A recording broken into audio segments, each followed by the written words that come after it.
Hello everyone. आज आपण तुमच्या टेक्स्टबुक जॉमेट्रीच्या टेक्स्टबुकमधला थर्ड लेसन स्टार्ट करतोय. सर्कल हा तुमच्या सिलेबसमधला सर्वात महत्त्वाचा लेसन आहे. सर्वात जास्त वेटेज असलेला, वेटेज म्हणजे एक्झामला मॅक्सिमम क्वेश्चन जे असतात ते या लेसनवरती असतात. तर असा हा चॅप्टर आहे. आणि ह्यानंतर जॉमेट्री आपली 10वीचा जो सिलेबस आहे तो अतिशय सोपा होत जातो. फक्त इथपर्यंत थोडासा ज्याच्यामध्ये theorems, proofs, show that, prove that असे जे टाईप असतात त्यातला आता हा शेवटचा लेसन. पण हा मोठा लेसन आहे, खूप मोठा लेसन. याला 9th स्टँडर्डचा सर्कल सगळ्याच्या सगळ्या व्यवस्थित यावा लागतो. प्लस मी आता थोडा तो रिवाईज करणार आहे. आणि प्लस 10th स्टँडर्डमध्ये आपण पुढे काही नवीन थिअरम्स वगैरे करणार आहोत. ह्यातले थिअरम्स देखील असे काही फार अवघड आहेत आणि काही एकदमच सोपे आहेत. असे दोन एक्स्ट्रीम स्टेजेस आहेत त्याच्यामध्ये. बघूया आपण. काही फार काळजी करायची नाही त्याची. आपण प्रॅक्टिस करून करून त्याच्यावर आपण मास्टरी मिळवू शकतो. बघा, थर्ड लेसन सर्कल. आधी मी तुम्हाला थोडाफार 9th स्टँडर्डचा भाग आधी एक्सप्लेन करून घेतो, कारण तो सारखा ह्याच्यामध्ये लागतो. आधीमध्ये आपल्याला येणं आवश्यक आहे. आणि मे बी काही स्टुडंट्स नवीन आले असतील, त्यांना माहिती असेल नसेल, we don't know. Okay. Circle. सर्कलची डेफिनेशन काय? तर circle is a locus. Locus म्हणजेच set of infinite points. Circle is a set of infinite points which are equidistant. हे जे सगळे पॉइंट्स आहेत नाही, which are equidistant from a fixed point, in its plane, and that fixed point is called the center of the circle, and the fixed distance is called the radius of the circle. काय म्हटलं बघा, आता मी थोडं सोप्या भाषेत सांगतो. Circle हा एक इनफायनाइट पॉइंट्सचा असा सेट आहे की जे सगळे हे इन्फायनाइट पॉइंट्स एका फिक्स पॉइंट पासून इक्वल डिस्टन्सवर असतात. सगळेच्या सगळे पॉइंट्स काय असतात? एका फिक्स पॉइंट पासून इक्वल डिस्टन्सवर असतात. अशा इन्फायनाइट पॉइंट्सचा सेट म्हणजे सर्कल. तो फिक्स पॉइंट जो आहे त्याला सेंटर ऑफ द सर्कल असं म्हणतात, आणि जे फिक्स डिस्टन्स आहे त्याला रेडियस असं म्हणतात. That fix distance is called the radius. ठीक आहे. हा झाला सर्कलच्या डेफिनेशनचा पार्ट. मग पुढं रेडियस, डायमीटर, कॉर्ड या गोष्टी आपल्याला माहित असणं आवश्यक आहे. बघा पुन्हा एकदा बघा. सेंटर आणि सर्कलवरचा कोणताही पॉइंट जॉईन केला की या डिस्टन्सला आपण काय म्हणतो सांगा? रेडियस. आपण सर्कलवरचे कोणतेही दोन पॉइंट जर जॉईन केले तर त्याला कॉर्ड ऑफ द सर्कल असं म्हणायचं. The segment joining any two points on the circle is called the chord of the circle. The chord passing through center is called the diameter. The chord passing through center is called the diameter, and the diameter is the largest chord of the circle or biggest chord of the circle, which is twice the radius. which is 2 times the radius. Diameter जे असते ही सर्वात मोठी cord असते आणि डायमीटरची length ही नेहमी twice R इतकी असते. आणि जी लाईन सर्कलला दोन डिस्टिंक्ट पॉइंट्स मध्ये इंटरसेक्ट करून जाते त्या लाईनला सिकॅन्ट असं म्हणतात. The line that intersects the circle in two distinct points is called the secant of the circle. And the line that intersects the circle in one and only one point, the line that touches the circle in one and only one point is called tangent to the circle. The line that touches the circle or intersects the circle in one and only one point is called tangent to the circle. या साधारण एवढ्या basic गोष्टी आपल्याला पहिले माहिती पाहिजे. मग 1 by 1 9th स्टँडर्डचे सगळे थिअरम्स आपण नुसते, आता तुम्हाला त्या थिअरमचा प्रूफ नाही आला तरी चालतो, फक्त तो थिअरम काय होता हे मात्र यायला पाहिजे. ओके. 9वीत पाहिलेला आपला पहिला थिअरम असा होता बघा. Segment AB is chord of a circle. Segment AB is chord of a circle. O is center of the circle. Draw OM perpendicular AB. Then AM and BM are two equal distances. हे आपल्याला माहिती आहे. Theorem असा होता the perpendicular drawn from the center of a circle to its chord bisects the chord. The perpendicular drawn from the center of a circle to the chord bisects the chord. म्हणजे centre मधून chord वर जर आपण perpendicular draw केला तर त्याला chord काय होते, बायसेक्ट होते. म्हणजे m हा ab चा काय असतो, मिड पॉइंट असतो. आता याचा कन्वर्स असा होता, कन्वर्स बघा.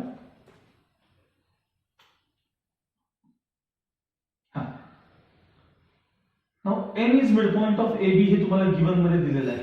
m is midpoint of AB. The segment joining the midpoint of a chord and the center of a circle is perpendicular to the chord.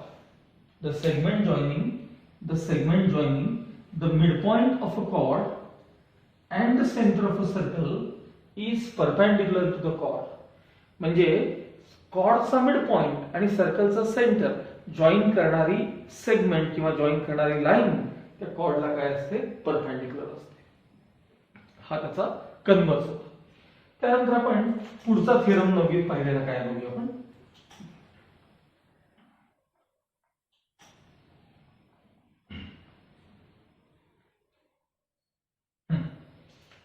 बघा, ओ सेंटर ऑफ द सर्कल आहे. जरा circle मध्ये चुकेल, तुम्ही तेवढा फार विचार करू नका त्याचा. हा ठीक आहे, ड्रॉ करताना थोडस कमी जास्त होतं. बघा, segment A B is chord of a circle आणि आणखी एक कॉर्ड आहे इथंच ड्रॉ करतो बघा, C D is another chord of a circle and these two chords are congruent. दोन्ही कॉर्ड्स कॉन्ग्रेंट आहेत म्हणजे त्यांच्या लेंथ्स काय सेम आहेत.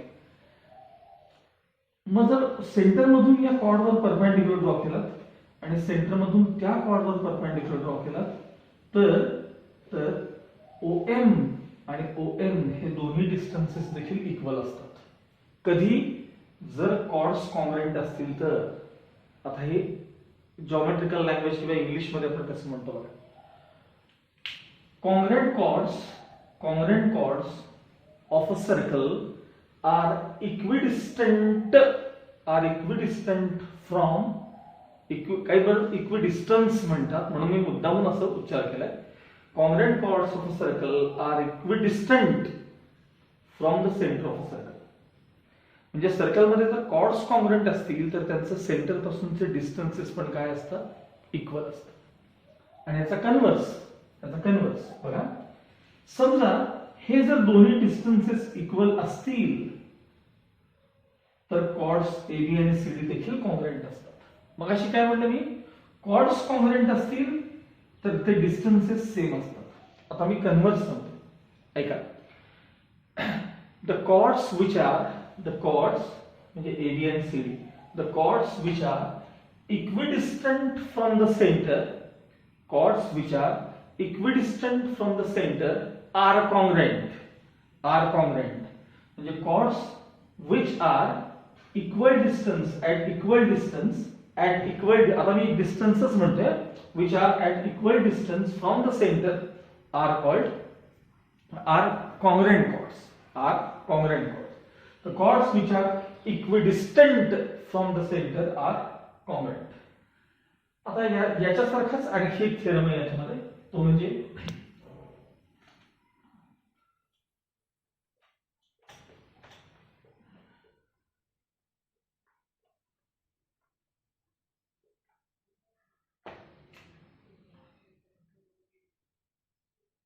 सर्कल कॉर्ड AB आणि कॉर्ड CD, दोन्ही कॉर्ड्स कॉन्ग्रुएंट आहेत, O सेंटर आहे. AB and CD are two congruent chords. The angle subtended by subtended म्हणजे formed, made अशा अर्थाने. The angle subtended by chord at the center is angle AOB is also known as central angle. Angle COD हा chord CD न सेंटरशी केलेला angle आहे. These two are central angles. If these two chords are congruent, then the corresponding central angles are also congruent. If these two chords are congruent, then corresponding central angles are also congruent. म्हणजे congruent chords आता geometrical language बघा, congruent chords subtend congruent angles at the center. Congruent chords subtend congruent angles at the center. आता converse, if the central angles are congruent, then the corresponding chords are also congruent. जर central angles congruent असतील तर corresponding chords देखील काय असतात, congruent असतात. हा झाला त्याचा converse. यात आणखी एक थेरम आहे, त्याच्याकडे आपण फारसं लक्ष दिलं नाही 9वी मध्ये, पण तो इतका महत्वाचा आहे, आता तुम्हाला 10वीत कळायला लागेल. बघा, इफ द कॉर्ड्स, तुम्हाला माहिती आहे की आर्कचं मेजर, एखाद्या आर्कचं मेजर कशावर ठरतं सांगा, कशावर ठरतं, तर त्याच्या सेंट्रल अँगलवरती. म्हणजे आता मला आर्क सीडीचं जर मेजर पाहिजे असेल, आर्क सीडीचं, तर हा अँगल जर 60 डिग्री असेल तर आर्क सीडीचं मेजर देखील 60 डिग्री असेल. आता हा आणि हा जर अँगल कॉंग्रुएंट आहे तर आर्क एबीचं पण मेजर काय झालं सांगा, आर्क एबीचं मेजर ते देखील 60 डिग्री झालं, कारण तो सेंट्रल अँगलचा आहे ना तो. मग आर्क सीडीचं मेजर 60 डिग्री, आर्क एबीचं मेजर 60 डिग्री. जर दोन आर्क्सचे मेजर्स जर इक्वल असतील then the arcs are congruent. If the measures of two arcs are equal then the arcs are congruent. मग आर्क एबी आणि आर्क सीडी या दोन कॉंग्रुएंट आर्क्स आहेत. या दोन काय कॉंग्रुएंट आर्क्स. याचा अर्थ if the chords are congruent then the corresponding arcs are also congruent. If the chords are congruent, then the corresponding arcs are also congruent.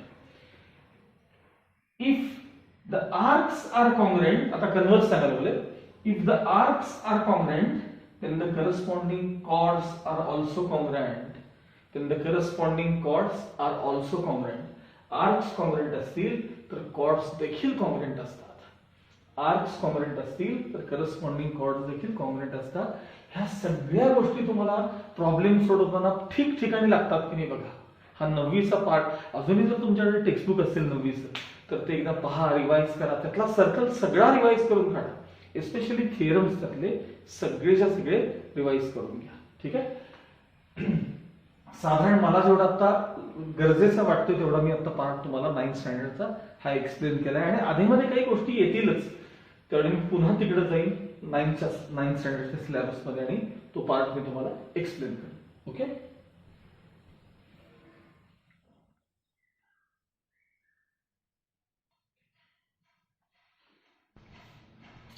Okay, आता आपण आपल्या टेक्स्टबुक कडे बघूया काय काय त्याच्यामध्ये सांगितले. पेज नंबर 47 पर्यंत काढून घ्या. Page number 47. तिथं पहिल्यांदा लेट स्टडी, म्हणजे आपल्याला केवढा मोठा लेसन याचा थोडासा अंदाज येईल. बघा, लेट स्टडी यामध्ये काय काय म्हणले बघा. सर्कल्स पासिंग थ्रू 1, 2, 3 पॉइंट्स ही पहिली कन्सेप्ट आहे.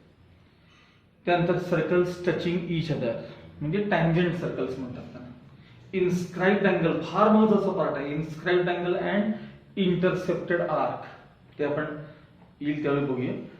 सिकॅन्ट टँजंट अँगल थेरम किंवा टँजंट सिकॅन्ट देखील म्हणतात त्याला. सिकॅन्ट टँजंट, टँजंट सिकॅन्ट काही म्हणलं तरी चालतं. अँगल थेरम, त्यानंतर सिकॅन्ट अँड टँजंट ह्याच्याशी रिलेटेड आणखी काही थेरम्स आहेत. आर्क ऑफ सर्कल, सर्कलची आर्क त्याचे मेजर 360 डिग्री असते वगैरे वगैरे. सायक्लिक क्वाड्रिलॅटरल, म्हणजे एखाद्या क्वाड्रिलॅटरलच्या चारी व्हर्टायसेस मधून सर्कल पास झालं तर त्याला आपण म्हणतो सायक्लिक क्वाड्रिलॅटरल. आणि नंतर आहे थेरम ऑफ इंटरसेक्टिंग कॉर्ड्स. कॉर्ड्सच्या इंटरसेक्शनचा 2 थेरम्स आहेत त्याच्यामध्ये. साधारण एवढा आपल्याला पार्ट या चॅप्टर मध्ये शिकायचा आहे. आता लेट्स रिकॉल जे म्हणले ते थोडंफार त्यांनी पुन्हा 9th स्टँडर्डचा सिलेबस मधलाच काही पार्ट तुम्हाला त्यांनी इथं तो एक्सप्लेन केलेला आहे 9th स्टँडर्डचा सिलेबस. फक्त अगदी सुरुवातीला ज्या 3 फिगर्स दाखवल्या आहेत त्या एकदा मी तुम्हाला, खरं काही त्याची आवश्यकता नाही आता, म्हणजे ज्यावेळी लागेल त्यावेळेस आपण पाहिलं असतं हे भाग. सुरुवातीला तुम्हाला त्यांनी इथं 3 फिगर्स काढून दाखवल्यात बघा पहिल्यांदा. ते सोडून बाकी सगळा पार्ट मी मगाशी तुम्हाला 9वीचा सगळं एक्सप्लेन केलं. बघा, पहिली फिगर आहे ती 2 कॉंग्रुएंट सर्कल्स दाखवली. कॉंग्रुएंट सर्कलचा अर्थ काय, if the radii of 2 circles are equal then the circles are congruent circles. मी काय म्हणलंय का, 2 सर्कलच्या रेडिया इक्वल असतील, रेडिया काही उच्चार करतात त्याचा. If they are same then the 2 circles are congruent circles. Next figure आहे कॉन्सेंट्रिक सर्कल्स. कॉन्सेंट्रिक सर्कल म्हणजे same centre but different radii. Same centre but different radii. Such circles are known as concentric circles. तिसरी figure आहे intersecting circles. दोन circles एकमेकांना intersect झालेत तेव्हा त्यांना दोन पॉइंट्स कॉमन असतात. त्यावेळी त्यांना दोन पॉइंट्स काय असतात, कॉमन असतात. अशी फिगर आहे. आणि मग मध्ये जो सगळा पार्ट आहे तो 9th स्टँडर्डशी रिलेटेड सगळा पार्ट आहे. तो तुम्ही नुसता पाहिला तरी तुम्हाला कळेल. मी सगळे एक्सप्लेन करून घेतलेले आहे आता तुम्हाला. ठीक आहे. आता आपला सुरू होईल तो 10th पासूनचा part. Let's learn. Page number 48 कडा. Page number 48. याच्यामध्ये सुरुवातीला भरपूर थिअरी आहे. लगेच एक्सरसाइज याचा सुरू होत नाही. पहिल्यांदा भरपूर थिअरी क्वेश्चन्स आपल्याला बघायला लागतात आणि मग एक्सरसाइज कडे यायचं. बघा, सर्कल्स पासिंग थ्रू 1, 2 और 3 पॉइंट्स. आता ही कन्सेप्ट तुम्हाला मी इथे एक्सप्लेन करणार. सर्कल पासिंग थ्रू, मुळात लक्षात ठेवा, सर्कल पास, किती सर्कल्स पास होतात असा प्रश्न ज्यावेळी विचारला जातो त्यावेळी त्याला सेंटर्स किती आहेत हे डोक्यात घ्यायचं. सेंटर्स किती आहेत मी काय म्हणतो कळतं का बघा. जेवढे सेंटर आणि जेवढ्या डिफरंट रेडिया तेवढे सर्कल्स तुम्ही ड्रॉ करू शकता. मग आता प्रश्न असा आहे की you are given a point, एक पॉइंट तुम्हाला दिला आणि या पॉइंट मधनं जाणारे किती सर्कल्स तुम्ही ड्रॉ करू शकता, किती सर्कल्स ड्रॉ करू शकता. ठीक आहे. आता समजा आता माझ्याकडे सेट स्क्वेअर वर इथं काही नाहीये, पण समजा सेट स्क्वेअर तुम्ही घेतला, सेट स्क्वेअर हा तो तुमचा मेटलिक पॉइंट आणि इथं तुम्ही पेन्सिल लावलेली किंवा बघा हे हा तुमचा सेट स्क्वेअर. मग तुम्ही इथं समजा हे ठेवले, कंपास ठेवलाय आणि रेडियस इथपर्यंत घेऊन हे यातनं पास होणार एक सर्कल काढलं या पॉइंट मध्ये. ठीक आहे. या असं हे सर्कल तुम्ही त्यातनं पास होणार काढून घ्या. मग मला सांगा इथं त्यावेळी तुम्ही कंपास ठेवला होता. कंपास म्हणजे तो मेटलिक पॉइंट जे तुम्ही दुसऱ्या टोचता वर्गात ते हे इथं ठेवलं होतं आणि हे ड्रॉ केलं सर्कल. मग आता मी इथं कंपास ठेवून पुन्हा असं सर्कल ड्रॉ करू शकतो की नाही सांगा. करू शकतो की नाही. किंवा इथं कंपास ठेवून पुन्हा असं एखादं सर्कल ड्रॉ करू शकतो की नाही. ते कम्प्लीट मी करत नाहीये पण समजून घ्या. इथं कंपास ठेवून मी असं एखादं सर्कल त्याच पॉइंट मध्ये जाऊन ड्रॉ करू शकतो की नाही. इथं कंपास ठेवून असं सर्कल ड्रॉ करू शकतो की नाही. इथं कंपास ठेवून असं सर्कल ड्रॉ करू शकतो की नाही. मग मला सांगा मी या बोर्ड वरती किती ठिकाणी कंपास तुमचा प्लेस करू शकतो. इनफायनाइट पॉइंट्स पेक्षा. अगदी इथं जरी ठेवलात कंपास आणि एवढी मोठी रेडियस घेतली आणि सर्कल ड्रॉ केल्या बघा. इथं कंपास तुम्ही ठेवलात इथं आणि एवढ्या मोठ्या रेडियस, अरे वाट इनफायनाइट पॉइंट्स आहेत त्या बोर्ड वरती. म्हणजे थोडक्यात एका पॉइंट मधून किती सर्कल्स पास होतात, एका पॉइंट मधून तर इनफायनाइट सर्कल्स पास होतात. Infinite circles pass through a single point. He line तेवढी आता लक्षात ठेवायची. Infinite points, infinite circles pass through a single point किंवा गिवन पॉइंट. आता जर दोन डिस्टिंक्ट पॉइंट्स तुम्हाला दिले, जर दोन डिस्टिंक्ट पॉइंट्स तुम्हाला दिले तर त्यातून किती सर्कल्स पास होऊ शकतात बघूया आपण. दोन डिस्टिंक्ट पॉइंट्स जर मी तुम्हाला दिले तर त्यातून किती सर्कल्स पास होऊ शकतात. How many circles pass through two distinct points. बघा एक पॉइंट इथं आहे ए आणि हा दुसरा बी पॉइंट आहे इथं. तर या दोन पॉइंट्स मधून किती सर्कल्स पास होऊ शकतात. आता 9th स्टँडर्ड मध्ये आपण लोकस नावाचा ज्यावेळी इनइक्वॅलिटी आणि लोकस हा जो ज्यावेळी आपण पार्ट पाहिला होता, थोडा अवघड वाटला होता तुम्हाला त्यावेळेस. त्यात थिअरम्स असे होते, एक परपेंडिक्युलर बायसेक्टर थिअरम होता, एक अँगल बायसेक्टर थिअरम होता आणि ट्रायंगल मध्ये sum of any two sides is always greater than third side वगैरे. आठवलं तरी आपल्याला भीती वाटते बघा थिअरम. तर हा परपेंडिक्युलर बायसेक्टर थिअरम काय होता मी तुम्हाला सांगतो. बघा सेगमेंट AB चा आपण जर परपेंडिक्युलर बायसेक्टर घेतला म्हणजे कसं घेतो आपण, A वर कंपास ठेवायचा, आर्क इकडे करायची, इकडे करायची. B वर कंपास ठेवा, इकडे करा, इकडे करा आणि या दोन पॉइंट्स मधून पास होणारी लाईन ड्रॉ करा. This is called perpendicular bisector of segment AB. आणि तुम्हाला आठवतं का बघा की every point on the perpendicular bisector is equidistant from the end points of that segment. Every point on the perpendicular bisector is equidistant from the end points of that segment. Perpendicular bisector वरचा प्रत्येक point हा त्या सेगमेंटच्या ends पासून किंवा end points पासून काय असतो, equidistant असतो, म्हणजे ऍट इक्वल डिस्टन्स असतो. आपल्याला प्रश्न असा आहे की ए आणि बी मधनं किती सर्कल्स पास होतात. एक काम करा, पहिल्यांदा सेगमेंट AB तरी ड्रॉ करून घ्या आणि तसं आपण काय करूया मगासारखं म्हणजे इथं कन्स्ट्रक्शन दाखवलं त्यानुसार तसं एक परपेंडिक्युलर बायसेक्टर घेतला. आता परपेंडिक्युलर बायसेक्टर कुठेही तुम्ही एक पॉइंट घ्या, मला सांगा इथून हे डिस्टन्स आणि हे डिस्टन्स इक्वल आहे की नाही सांगा. मग कंपास जर आपण इथे ठेवला आणि A पर्यंत जर आपण रेडियस घेतली तर A आणि B मधनं पास होणारं एक सर्कल मिळालं का बघा तुम्हाला. ते आता सर्कल असं पुढे कंटिन्यू होईल, तो भाग नंतरच आहे. समजा तुम्ही इथं कंपास ठेवला इथं आणि या पॉइंट पासून A आणि ह्या पॉइंट पासून B इक्वल आहे की नाही सांगा. मग ह्यातनं पास होणारा आणखी एक सर्कल पास होईल की नाही काढू शकाल की नाही. मग समजा आपण कंपास इथं ठेवला, इथून A आणि इथून B डिस्टन्स इक्वल आहे, मग हेही सर्कल मला सांगा ही त्यातनं पास होईल की नाही सांगा. म्हणजे या लाईनवर तुम्ही या लाईनवरती ही लाईन दिसते ना, ही लाईन परपेंडिक्युलर बायसेक्टर मगाशी जी लाईन ड्रॉ केली, ह्या लाईन ही लाईन आहे नॉट सेगमेंट. सेगमेंट असले तरी त्यावर इन्फायनाइट पॉइंट असतात, पण मी तर लाईन म्हणतोय, लाईन कधीही न संपणारी. मग मला सांगा या लाईनवर तुम्ही ज्या ज्या ठिकाणी तुम्ही कंपास तुमचा ठेवाल, लाईनवर जिथं तुम्ही कंपास ठेवाल तेवढे तुम्हाला सेंटर्स मिळतील आणि तेवढे तुम्ही सर्कल्स ड्रॉ करू शकता. मग मला सांगा आता या लाईनवर किती पॉइंट्स आहेत, इन्फायनाइट पॉइंट्स आहेत. मग या दोन पॉइंट्स मधून पास होणारे किती सर्कल्स आहेत, तर इन्फायनाइट सर्कल्स आहेत. या दोन पॉइंट्स मधून पास होणारे इन्फायनाइट सर्कल्स आहेत. त्यामुळं मगाशी आपण पाहिलं की एक सिंगल पॉइंट असेल तर त्यातून इन्फायनाइट सर्कल्स पास होतात. दोन डिस्टिंक्ट पॉइंट्स असतील तर त्यातून देखील इन्फायनाइट सर्कल्स पास होतात.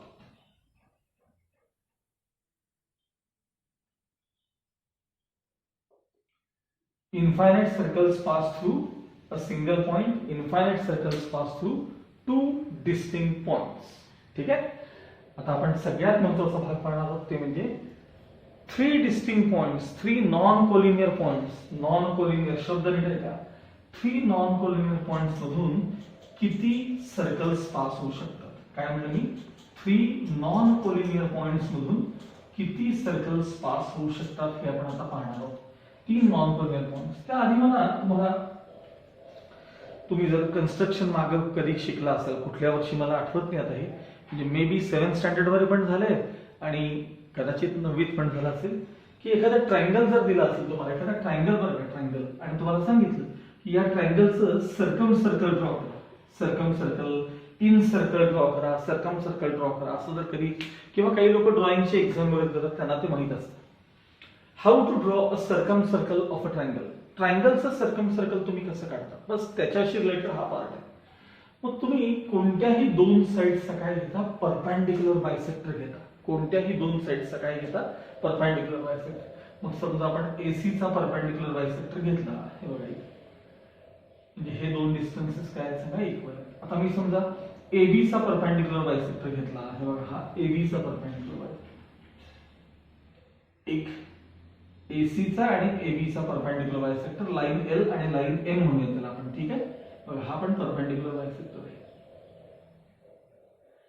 ते दोघं जिथे इंटरसेक्ट करतात तो पॉइंट तुम्ही सेंटर म्हणून घेता, तो पॉइंट तुम्ही सेंटर म्हणून घेता आणि बघा इथं कंपास ठेवून A पर्यंत रेडियस घेऊन तुम्ही जे काही सर्कल ड्रॉ कराल ते सर्कल जे आहे ते तुमचं हे, आता इथे चुकले मला, हे तिन्हीच्या तिन्ही पॉइंट्स मधून पास होणारा सर्कल असतं, ज्याला आपण काय म्हणतो सांगा, सर्कम सर्कल असं म्हणतो.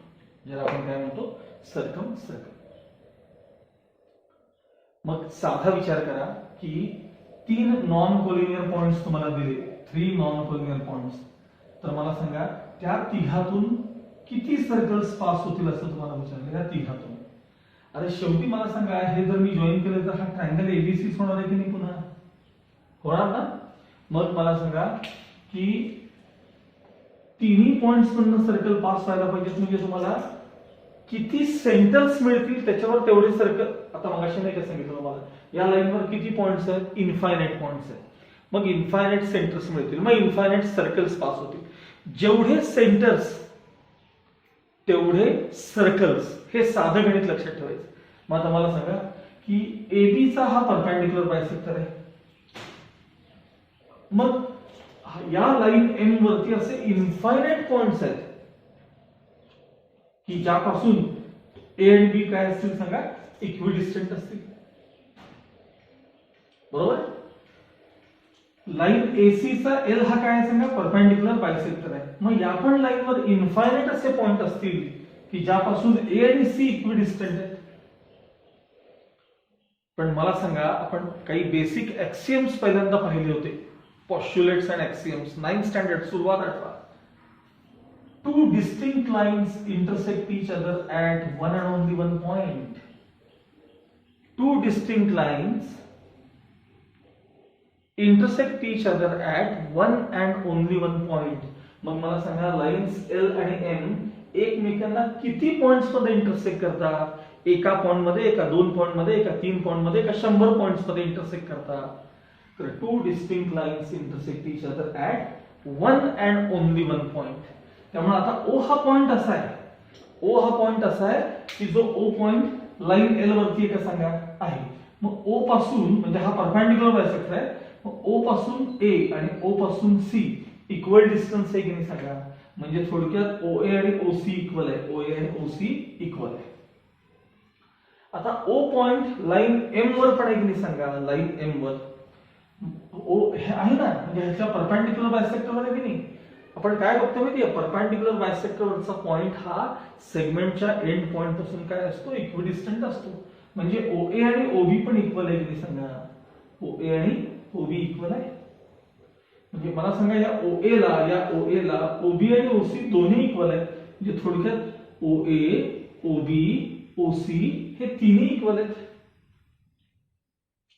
मग ओ पासून ए, ओ पासून बी, ओ पासून सी जर तिन्ही इक्वल असतील तर ओ सेंटर घेऊन ओ ए रेडियस असणारं सर्कल एबीसी मधनं पास होतं.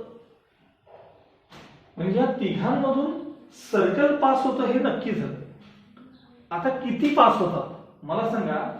जर समजा लाइन्स एल आणि एम, लाइन्स एल आणि एम या ज्या दोन लाइन्स आहेत त्या ओ सोडून आणखी जर एखाद दुसऱ्या पॉइंट मध्ये इंटरसेक्ट होत असतील तर तो पॉइंट म्हणजे तुमचा आता सेंटर होईल आणि पुन्हा एक सर्कल पास होईल. पण two distinct lines intersect each other at one and only one point. So O is the only point, O is the only point which is equidistant from A, B and C. O is the only point which is equidistant from points A, B and C. Hence, one and only one circle passes through three non-collinear points. जर का या दोन lines, या दोन distinct lines एकमेकांना एकापेक्षा जास्त points मध्ये इंटरसेक्ट करत असतील, एकापेक्षा जास्त पॉइंट्स मध्ये इंटरसेक्ट करत असतील तर तुम्हाला एकापेक्षा जास्त सेंटर्स मिळाले असते. मग जेवढे सेंटर्स तेवढे तुम्ही सर्कल्स काढू शकता. आता तुम्हाला एकच पॉइंट ऑफ इंटरसेक्शन मिळतोय, म्हणजे एकच सेंटर मिळतोय, एकच सेंटर मिळतोय म्हणजे एकच सर्कल तुम्ही त्यातनं ड्रॉ करू शकता. त्यामुळे पहिली कन्सेप्ट आपली दहावीतली अशी आहे की सिंगल पॉइंट असेल तर त्यातून किती सर्कल्स पास होतात, इनफायनाइट. टू डिस्टिंक्ट पॉइंट्स असतील तर त्यातून किती सर्कल्स पास होतात, infinite.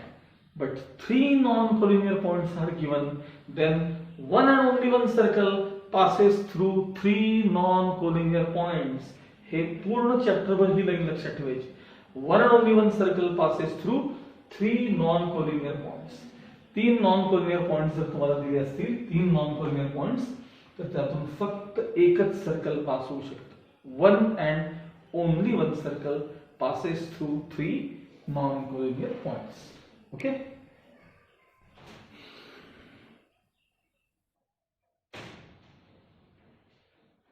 ओके. आता इथं मी हे बघा, एबीसी हे तीन पॉइंट्स एका स्ट्रेट लाईन वरती घेतलेले. एबीसी हे तिन्ही पॉइंट्स म्हणजे हे कोलिनियर पॉइंट्स आहेत. इथे देखील तीनच पॉइंट्स आहेत. मगाशी देखील तीन पॉइंट्स होते पण ते नॉन कोलिनियर, माझा शब्द नीट ऐकायचा, नॉन कोलिनियर पॉइंट्स होते. आता मात्र हे कोलिनियर पॉइंट्स आहेत. तर या तिघातून किती सर्कल्स पास होतात, या तिघातून म्हणजे सर्कल तिघातनं जायला पाहिजे, ए मधनं पण, बी मधनं पण आणि सी मधनं पण. असं तिन्ही पॉइंट्स मधून किती पास होतात आपण बघूया ना. एक काम करूया, ए आणि बी मधनं सर्कल जर जायचं असेल तर आपण काय करू, पहिल्यांदा एबी चा परपेंडिक्युलर बायसेक्टर घेऊया.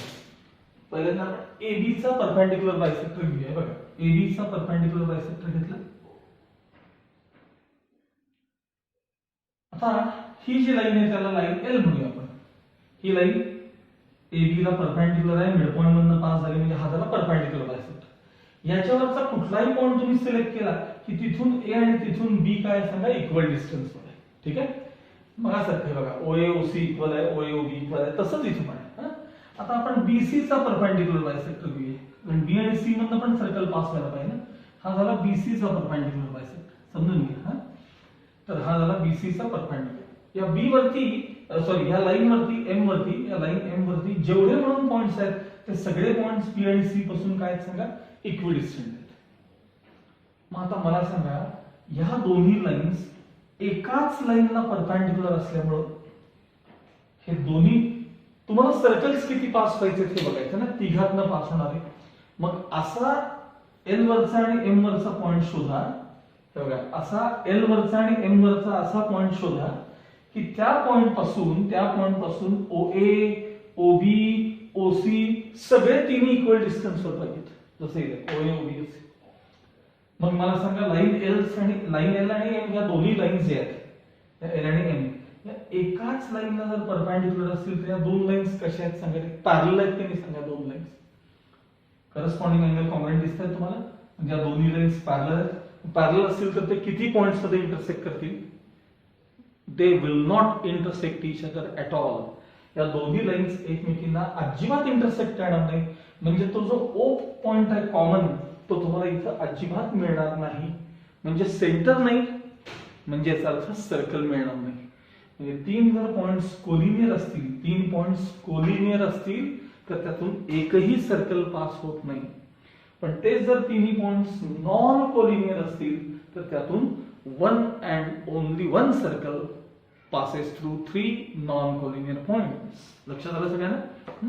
आता हे जे मी तुम्हाला सांगितलं ते पेज नंबर 49 बॉटमला लेट्स रिकॉल म्हणून त्यांनी 4 पॉइंट्स दिलेत बघा. हे आता तुम्ही लक्षात ठेवायचे किंवा पाठ करायचे. फर्स्ट पॉइंट बघा, infinite circles pass through one point. Second, infinite circles pass through two distinct points.